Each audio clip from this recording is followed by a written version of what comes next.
Assalamualaikum warahmatullahi wabarakatuh.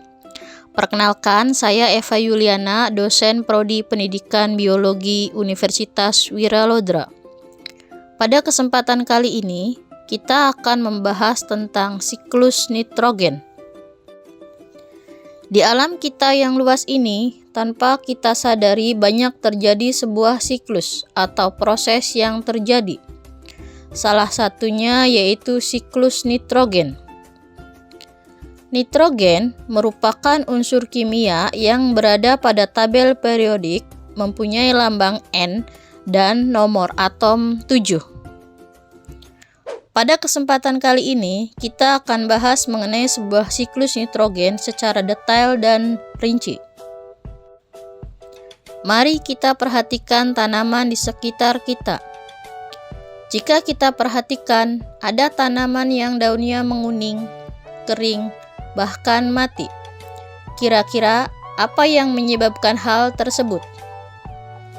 Ya, hal itu terjadi karena ada beberapa kandungan unsur yang berada di tanah mengalami kekurangan. Salah satunya adalah nitrogen. Salah satu indikator tanah kekurangan nitrogen adalah warna daun tiba-tiba menguning. Lalu, apa itu nitrogen? Bagaimana tumbuhan mendapatkan nitrogen? Dan bagaimana proses pembentukan nitrogen? Berikut penjelasannya. Unsur nitrogen sebagian besar terdapat di atmosfer bumi dalam bentuk N2 yang berjumlah kurang lebih sekitar 80%.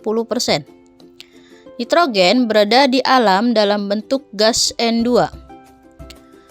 Nitrogen tidak dapat masuk ke dalam makhluk hidup secara langsung. Kemudian, bagaimana siklus nitrogen dapat masuk ke dalam ekosistem? Gas nitrogen masuk ke dalam tanah melalui fiksasi nitrogen oleh bakteri, alga, dan jamur.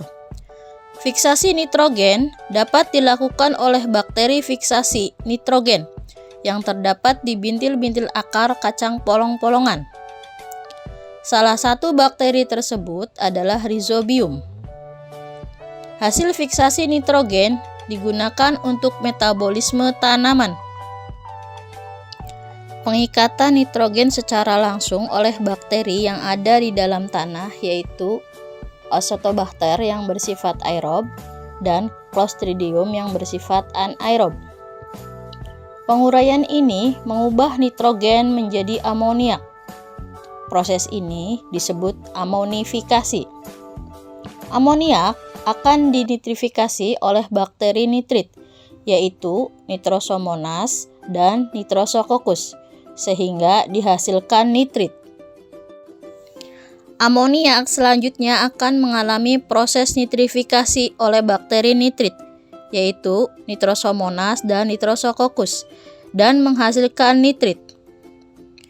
Nitrit kemudian diubah menjadi ion nitrat oleh bakteri Nitrobacter. Proses ini disebut dengan nitrifikasi. Nitrat kemudian akan diserap oleh akar tanaman dan dimanfaatkan untuk proses metabolisme. Melalui proses rantai makanan, tanaman akan dimakan baik oleh hewan pemakan tanaman atau herbivor maupun oleh manusia untuk menghasilkan energi. Organisme kemudian akan mati dan mengalami proses pembusukan, serta diuraikan oleh dekomposer yang terdiri dari bakteri dan jamur. Proses dekomposisi ini akan menghasilkan senyawa organik melalui proses amonifikasi. Proses ini akan menghasilkan amoniak. Amoniak akan diuraikan kembali melalui proses nitrifikasi yang akan menghasilkan nitrat dan nitrit. Kemudian, oleh bakteri denitrifikasi, nitrat akan diubah menjadi amoniak kembali. Amoniak kemudian diubah menjadi nitrogen dan akan dilepaskan ke udara kembali. Nitrogen bebas juga dapat bereaksi dengan hidrogen atau oksigen dengan bantuan kilat atau petir. Dengan proses seperti itu, nitrogen akan masuk ke organisme dan proses tersebut akan berulang. Untuk proses lebih ringkasnya dapat dilihat pada bagan berikut ini. Siklus nitrogen yang terjadi di alam bertujuan sebagai pengubah nitrogen dari wujud satu ke wujud yang lainnya. Proses tersebut melibatkan serangkaian kimia yang dilakukan oleh beberapa mikroba untuk menghasilkan energi atau menumpuk nitrogen dalam wujud yang dibentuk untuk pertumbuhan. Nitrogen memasuki ekosistem lingkungan melalui dua jalur alami, yaitu dengan hujan dan debu nitrogen, dan dengan melalui fiksasi nitrogen. Proses tersebut dilakukan oleh mikroba prokariotik dengan kemampuan mengubah nitrogen menjadi senyawa yang bisa dimanfaatkan untuk proses sintesis senyawa organik bernitrogen, seperti asam amino. Nitrogen yang berada di alam bebas dalam bentuk gas N2. Jumlahnya sangat melimpah, kurang lebih sekitar 80%. Namun nitrogen ini tidak dapat dipergunakan langsung oleh organisme. Agar dapat diikat dan digunakan, nitrogen harus melalui serangkaian proses agar dapat dimanfaatkan oleh organisme. Proses tersebut adalah yang pertama itu adalah fiksasi. Tahap fiksasi itu tidak semua tanaman dapat mengikat nitrogen di udara. Hanya jenis tanaman yang sudah bersimbiosis dengan bakteri pemfiksasi yang terdapat di bintil-bintil akar kacang atau polong-polongan. Salah satu bakteri tersebut adalah Rhizobium. Selain bakteri Rhizobium, ada Actinomycetes, yaitu yang bersimbiosis dengan akar yang bukan non-leguminose. Kemudian ada Rhodopsirillum, atau di sini masuk ke dalam kategori bakteri fotosintetik. Kemudian ada Pseudomonas atau bakteri yang berada di dalam tanah. Selain adanya peran bakteri, penggunaan enzim nitrogenase cyanobacteria juga dilibatkan untuk proses mengubah gas nitrogen menjadi amoniak. Penguraian ini mengubah nitrogen menjadi amoniak dan proses ini disebut dengan amonifikasi. Proses fiksasi ini juga bisa terjadi secara kimiawi, yaitu pengikatan nitrogen secara kimiawi biasa dikenal sebagai proses pengikatan elektrokimia yang dibantu dengan energi dari halilintar. Energi listrik yang terjadi karena adanya halilintar akan mengubah gas nitrogen dan gas oksigen yang terdapat pada atmosfer udara membentuk menjadi senyawa nitrogen dioksida. Halilintar yang disertai dengan hujan ini akan bereaksi dengan gas nitrogen dioksida sampai membentuk asam nitrat. Ion nitrat akan diserap oleh akar tumbuhan, terdenitrifikasi, dan akhirnya akan mengalami pengendapan. Amoniak ini akan dinitrifikasi oleh bakteri nitrit, yaitu Nitrosomonas dan Nitrosococcus, sehingga dihasilkan nitrit. Tahap selanjutnya yaitu nitrifikasi. Nitrifikasi merupakan suatu proses oksidasi biologis amoniak dengan oksigen yang mengubah menjadi amonium. Dan kemudian nitrit secara diikuti oleh proses oksidasi nitrit menjadi nitrat.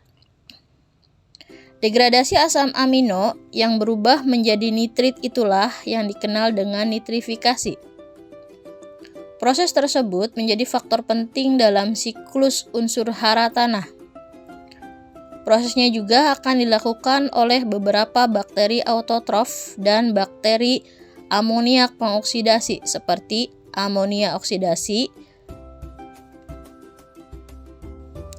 Tahap yang ketiga yaitu asimilasi. Asimilasi nitrogen ialah suatu proses pembentukan sebuah senyawa nitrogen organik, contohnya asam amino dari senyawa nitrogen anorganik. Setelah proses nitrifikasi oleh bakteri terjadi, tanaman akan menyerap nitrogen dalam bentuk nitrat. Kemudian, gradien proton transporter pada nitrat akan menyerap nitrat yang kemudian diteruskan oleh xilem dari akar menuju tunas. Pada tunas, reduksi nitrogen dikerjakan dalam 2 langkah, yaitu nitrat akan direduksi menjadi sebuah nitrit oleh reduktase nitrat yang ada di dalam sitosol.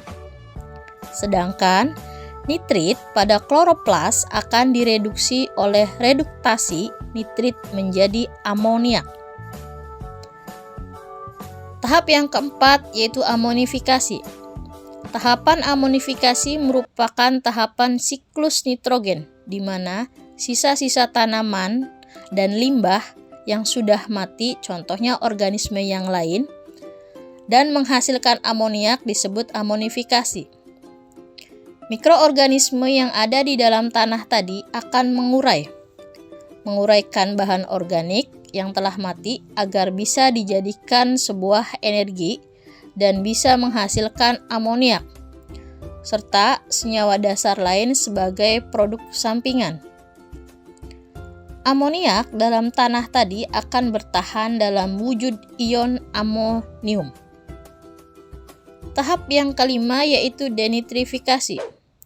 Denitrifikasi merupakan sebuah proses reduksi nitrat yang berubah menjadi sebuah gas nitrogen inert dalam siklus nitrogen. Denitrifikasi ini dilakukan oleh bakteri seperti Clostridium pseudomonas dan pada kondisi yang bersifat anaerob. Selama tahap respirasi, bakteri akan menjadikan nitrat sebagai akseptor elektron. Bakteri yang mampu bertahan dalam kondisi aerob ini adalah bakteri dengan jenis anaerob fakultatif. Demikian penjelasan tentang siklus nitrogen. Semoga penjelasan ini dapat bermanfaat. Akhirul kalam. Wassalamualaikum warahmatullahi wabarakatuh.